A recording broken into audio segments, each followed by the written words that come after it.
Hello, and welcome to another episode of Pop Matters. I'm your host, Professor Lincoln Geraghty, and each month we look at popular culture matters and if they matter, from comics to sci-fi to all things fan-based. This festive month, I have joining me Dr. Emma Austin, Senior Lecturer and Course Leader for Film Studies. Hello. Hello. John Caro, Principal Lecturer in the School of Film, Media and Creative Technologies. Hello, John. Hello. And Dr. Phoebe Rumsey, Senior Lecturer in Musical Theatre, also in the School of Film, Media and Creative Technologies. Hello. Hello. And in this episode, we'll be discussing It's Christmas! Now, usually, before we get into our topic of conversation, we start with a roundup of pop culture news. However, since Christmas is fast approaching and people are starting to seek out and rewatch those classic Christmas movies, I wanted to get your thoughts as a panel on what makes a good festive film. Which one tops your all-time list? It's a serious matter, you see. Stakes are high. Now, Phoebe, I'll start with you. What makes a good Christmas film? And, of course, what's your favourite? A good Christmas film has to have snow, in my opinion. Excellent. So my favorite Christmas film is White Christmas. White Christmas is a classic. Classic And it Bing comes with Crosby. classic, soundtrack as well, doesn't it?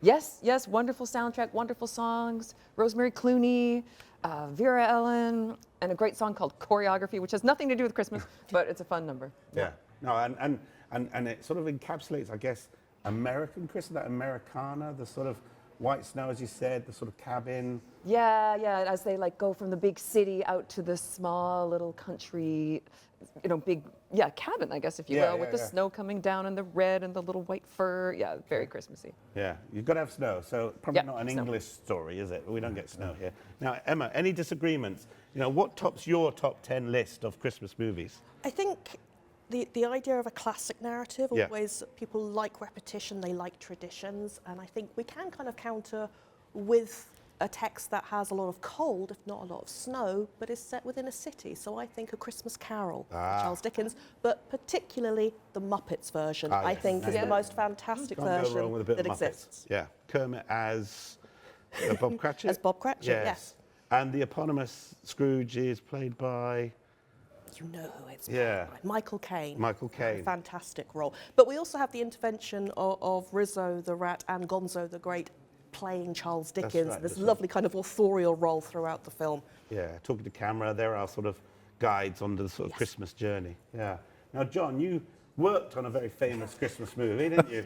Now, is that your favourite film and the best ever? I wouldn't say it was my favourite, but So what did you work on again? It was Crumbs a long time ago when I was a wee lad. Yeah. I was a decorator on Santa Claus the movie, That is a classic. which starred Dudley Moore, John Lithgow was the baddie. Yeah. And it was all about, it was all about evil corporations that wanted to commercialise Christmas. Yeah, which how is dare probably, if you can imagine such a thing, which is probably a fairly common theme for Christmas movies. Yeah. And that was shot at Pinewood?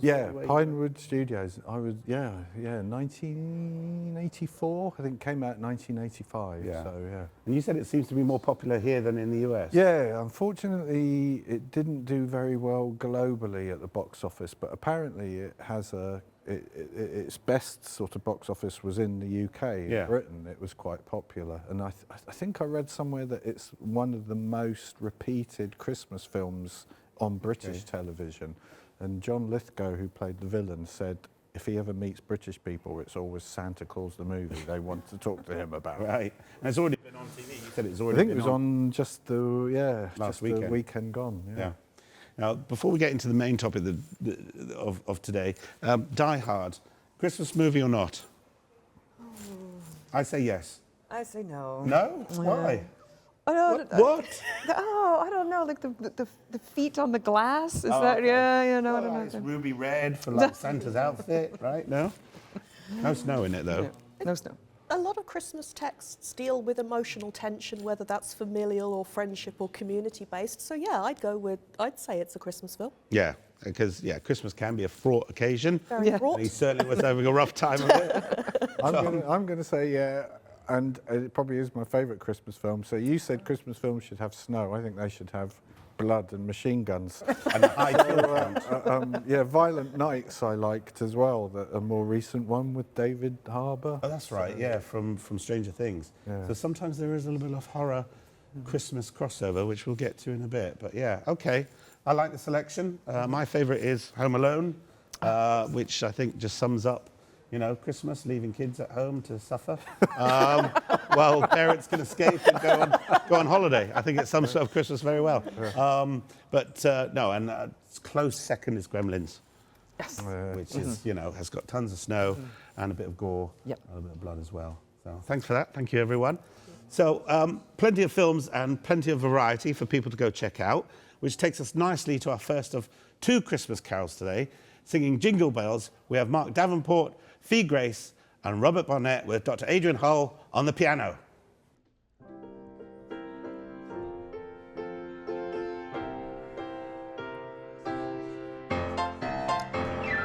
Dashing through the snow in a one-horse open sleigh, over fields we go, laughing all the way. Spells and bobtails ring, making spirits bright. What fun it is to laugh and sing this sleighing song tonight. Oh, jingle bells, jingle all the way. Oh, what fun it is to ride in a one-horse open sleigh. Hey, jingle bells, jingle all the way. Oh, what fun it is to ride in a one-horse open sleigh.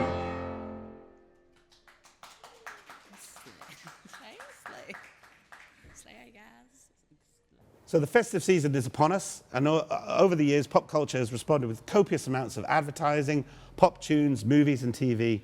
They reflect the general sentiment: it's a time for giving, a time for getting, a time for forgiving, and time for forgetting. Or was that the lyrics of Mistletoe and Wine by Cliff Richard? Still, it raises a point that for many millions of Christians around the world, this is a time for celebrating the birth of Jesus Christ. And for millions of others, it's a chance to join in the spirit of gift-giving and having fun. A very religious time of year for some has become a secular event that brings people together from all faiths and backgrounds to share in cultural festivities. Now, looking back over the years, experienced Christmas as a kid for me was certainly a different experience now, since I'm an adult. But because of that, I think nostalgia and memory play a very important role in how Christmas is advertised and celebrated. Also, it's about the rituals, turkey, gifts, and the King's Speech. They become traditions we either enjoy or endure. Every December, we look forward to certain aspects of Christmas that just wouldn't feel right any other time of the year. Now, talking about that and a little bit of horror, different times of the year, Emma, Christmas is often associated with ghost stories, which you sort of think, well, that's Halloween. But why Christmas and ghost stories? Well, with as many things, we've got the Victorians to thank and or blame for this, particularly within British culture. What we have is a particular push to celebrate Christmas through gift giving, but also particularly through the exchange of media products. So we get an awful lot of publishing houses bringing out special magazines for the Christmas editions, which are meant to be given as gifts. And there's a particularly famous author who is writing for these magazines, and he includes quite a few ghost stories, and that is, of course, Charles Dickens. Most famous text, perhaps for us at Christmas time, is A Christmas Carol. So we get that very quick, if you like, media platform for ghost stories to be part of the cheer and the familiarity and the comfort. The idea is that when you're in the warm and comfortable and with people you feel safe with, you get this lovely little shiver from having this ghost story, but then it reassures you at the end that everything will be all right. Equilibrium. And then if we kind of move forward through different media platforms, we start to see a very interesting move in the 1970s on British television. There's a very interesting omnibus programme which does an adaptation of M.R. James' Whistle and I'll Come to You in 1968. And this inspires the producer Lawrence Gordon Clark to create the concept of ghost stories for Christmas, which will be shown on the BBC roughly around the Christmas period every year. And they focus very, very much, to begin with, on Victorian ghost stories. So Charles Dickens, The Signalman, but also the fantastic works of M.R. James. Yeah, and ghost stories, as you said, they appear on the BBC. What's this year's festive ghost story treat that the BBC has lined up for us? Well, it's going to be another fantastic offering by Mr. Gatiss, who has really taken over the mantle of creating the ghost stories for Christmas. He's offered us quite a few adaptations of kind of classic ghost narratives. So last year was E.M. Nesbitt's Woman of Stone, I believe. Yes. Which was a very kind of interesting and thoughtful adaptation, taking into account gender roles of the time period. I find it very interesting. Most of these are set in the past because that's a safety net. And it's also a way of kind of invoking nostalgia as well. I think a lot of Christmas is about nostalgia. This year it is going to be a ghost story set in a house, and I think featuring the aristocracy. So we're going to get that kind of British obsession with class as well. Yeah, so lots of infighting at the Christmas table. Well, this is what we're hoping for. Followed by a swift haunting out the back. A swift haunting or something nasty turning up out of the woodshed. And it's interesting that, horror, as you said, has sort of, become part and parcel of our sort of Christmas genre fill, which takes us nicely onto the other genre that sort of really epitomizes Christmas, Phoebe. It's the sort of musical and sort of musical numbers and operas like the Nutcracker. Now, tell us a little bit about sort of the importance of these musicals in the sort of festive sort of occasion, and why the Nutcracker has become so eponymous for Christmas. Well, I think going back to what Emma's talking about, nostalgia, the Nutcracker, for so many young people, maybe they were in it. Right, I, as a young dancer, was in the Nutcracker for many years. And you don't just do one performance of the Nutcracker, it stretches the entire holiday season. You could do 50 productions of the Nutcracker. It's a lot. But also, it's kind of a fun thing to be just sort of playing in the background. I was actually in a very snowy, cold night in Montreal, tumbled into an empty bar, and they were playing the Nutcracker on the big screen they usually save for playing ice hockey. Yeah. And it was just wonderful. Just about 4 of us sat there and watched a production of Nutcracker from, there's so many different ones around the world. And I think all the figures from it come up throughout different, scenes in other shows. Certainly my own family has a whole tree that has little Nutcracker figures on it because of my involvement with it so much. But to your first question about musicals, it's interesting, there's a few musicals people wouldn't know have Christmas bits in them. Like Annie has a song right at the end called We're Getting a New Deal for Christmas, which is sort of built into the plot about sort of the economic hits in the 1920s. And so they have this huge Christmas song at the end. And of course, I think a lot of people love Mean Girls, which the movie has them singing Jingle Bell Rock, which is this little Santa dance. outfits. In the Santa outfits. It's pretty iconic. And of course, then there's Nativity, there's Elf, there's all sorts of, and they keep happening. There's the new musicals about Christmas all the time. There's a wonderful musical production that was up in New York, I guess about 10 years ago, of Holiday Inn, a whole revamped version with some of those great Irving Berlin tunes. And then they added in some extra ones like Blue Skies, but of course White Christmas was in that. So I think it really becomes part of the Christmas spirit, this sort of singing that extends beyond carols into sort of these narrative stories that are brought together at Christmas. And it's that, I guess it's the sort of, the act of bringing people to sing together sort of mirrors that sort of families coming together at Christmas to celebrate. Whether they sing or not around the piano, it's that sort of idea that the music brings people together, and that's the ensemble cast. Absolutely, and even doing a show at Christmas time, whether it's like an amateur pantomime or a play, sort of that idea of doing something with people for other people has been a nice thing to do. And of course carols, just gathering around the piano and singing some carols, or on the long drive from one family's house to the other, having that fun thing, so You mentioned pantos there. Not an American tradition per se. What do you think of the? Well, what do you think of the panto tradition in the UK then? I've only been to one. Oh, and which one? It was so much fun. It was the one at the King's Theatre. I think it was a Cinderella story. But at one point there was a whole blow-up castle in it, and they all had to still keep doing their lines and bouncing around. I had never seen it. Never seen anything like that. I've only seen the one. Sounds like pretty cool with a blow-up castle. Pantos are a pretty unique British tradition, right? Must be. Any favourite pantos you've seen? No.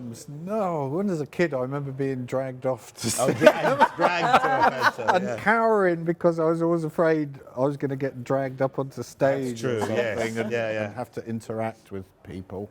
That was the thing. I was just trying to make myself as sort of small and not noticeable as possible. We're probably doing that. They probably saw you in the front row. A nervous-looking kid, Yeah, it's funny that in this age of sort of blockbusters, I think, and sort of multimedia entertainment, the panto is still pretty traditional. You've got 2 in this city at least, and they start early December and they go through to January, don't they? So, which takes us on to the third topic about the calendar year, John. I was going to ask you about the selection of annuals and comics here. that's the Christmas tradition, the sort of annual that comes out at Christmas, often tucked under the tree or on the Christmas stocking. Yeah. Why do comics sort of produce this sort of festive annual where you can buy and it's sort of, well, it's a gift, isn't it? But what's in it for the comics industry? Well, yeah, I guess it's a little bit of a marketing device, because often it would be a little present that parents would buy for their kids. Yeah. And then if you got the annual for Christmas, then it would make you aware of, like, the Beano's a big one still running. Yeah. A lot of my students still talk about, I mentioned Dennis the Menace and Nasher, and they know it from the The annual. annuals, not the weekly comic or the monthly comic, it's they'll the be annuals. like, oh yeah, I got the annuals. In fact, I think the one I brought in was a present some nice students gave me a couple of years ago. But yeah, so it would very much sort of promote, I guess it would be a promotional tool, but then also, it's funny you're talking about musicals and ghost stories bringing together families. I always kind of thought of annuals almost being like the kind of mobile phone of the day. So if you were a kid, you could sit in the corner with your annual. Yeah. and and not, I'm reading. and not have to engage with annoying family members.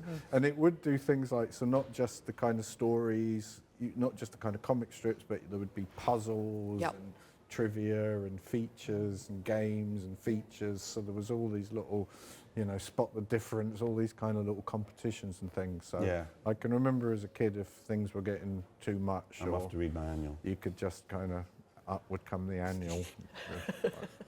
Were you the sort of guy that wrote in the annual if there were quizzes and crosswords in there, or do you want to keep it pristine? I would be probably quite, I think earlier on I might have done, but I soon got quite sort of, good God, no, I'm not gonna, I'd keep them, not crack the spine and be very, very careful in how they were sort of looked after, Because they have been quite collectible. Rupert is like one of the annuals Rupert Bear annual collectors, and like some of the real old ones go for like hundreds of pounds. a copy, and they're still don't they? going. I think Beano, Rupert, if you walk into the high street shops, they're still there for sale.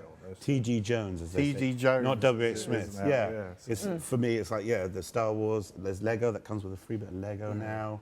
Pikachu, Pokemon. And there's a lot of crowdfunding ones going on. One of the ones I brought in is a crowdfunded. Oh, this one? So it's like a fake annual from the 70s. And So it's pretending to be like it's from the 70s. And one of the contributors is Steve McManus, who came in and we did a little Comic-Con Fringe event last year, and he was an editor and creator for things like 2000 AD and sort of British comics. And so they've kind of done this sort of fake retro annual. This just happens to open up to the page with William Shatner on it. Lee Majors, James Garner, William Shatner, and David Jansen. What a masculine James parade. So even though it's from this year, it's written as though It's if it was straight from it was from 76. 76. Yeah. So why the Sweeney, though? I just grabbed that one because that one really amused me, because so you would get these annuals that would be a real kind of mix. So you'd get your Beano, the Dandy, you would get original content, but you'd also get your licensed content, and that would be UK and US shows. So there's like Star Wars ones, Star Trek ones, and the Sweeney one just fascinated me because that's a program supposedly for adults. It's screened post-Watershed after 9 o'clock. But as You've got a kid's annual. There's an annual that you can buy that's got comic strips and features and interviews with the stars and things like that. And it just sort of seems like a strange sort of contradiction. So after reading that, I probably said to my mum, "Oh, can I stay up and watch the Sweeney? Watch the Sweeney now and watch punch-ups?" And she said, "No, it's too violent for you," or something. Probably sent to bed. Told to behave. So just before we wrap up, I just thought, what's your ideal Christmas day? I'll start with you, Emma. What's your ideal Christmas day? Do you like pull an annual up and block out the world, or? Funnily enough, my family hasn't bought me an annual for quite some time Oh, now, and blimey, I think I think I should raise that as an issue. Actually, the ideal for me is Christmas Eve, because it is all the anticipation. And in my family, we do have a tradition of gathering together and watching a ghost story. Perfect. while we're finishing wrapping presents and Excellent. preparing for the day ahead. So yeah, that's my idea. Sounds ideal. Yeah, Phoebe? My ideal Christmas would have to be a big afternoon walk, maybe Yeah. through the snow, and then You've got a thing for snow. perchance, yeah, of course I do, yes, and then to see some birds. So Okay. my goodness, to see like in North America where I'm from, a cardinal, which is an all Right. red bird, so beautiful, so Christmassy. Yeah. So that would be an ideal Christmas, is to spot a few cardinals. And then cocoa when you get home, a bit of hot chocolate. Yes, yes, indeed. Excellent. And John? Yeah, probably reading my annual, Blotting out the world. watching Santa Claus the movie, Okay, yeah. and stuffing my face and falling asleep and waking up when it's all over. Yeah. Sounds ideal.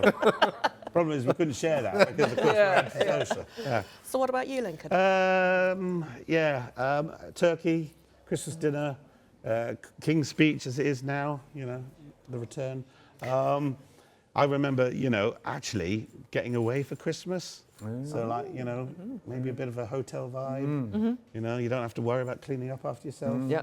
Says more about me than anything else, I think. But yeah, no, and it is nostalgic, like you said. So I've always got to have some sort of toy or transformer under the tree, or else it wouldn't be worth it. So yeah. No, thanks everyone. That's all we have time for today. If you have any questions about what we've been talking about in this episode, put your comments in the section below this video. Subscribe to CCI TV so you can help us make more content for you. But for now, my thanks go to Emma Austin again. Phoebe Rumsey, thank you. John Caro, thanks very much. We've been discussing It's Christmas Because Pop Matters. And to sing us out with our second carol, Phi Grace and Robert Barnett will perform Silent Night with Dr. Adrian Hull at the piano again.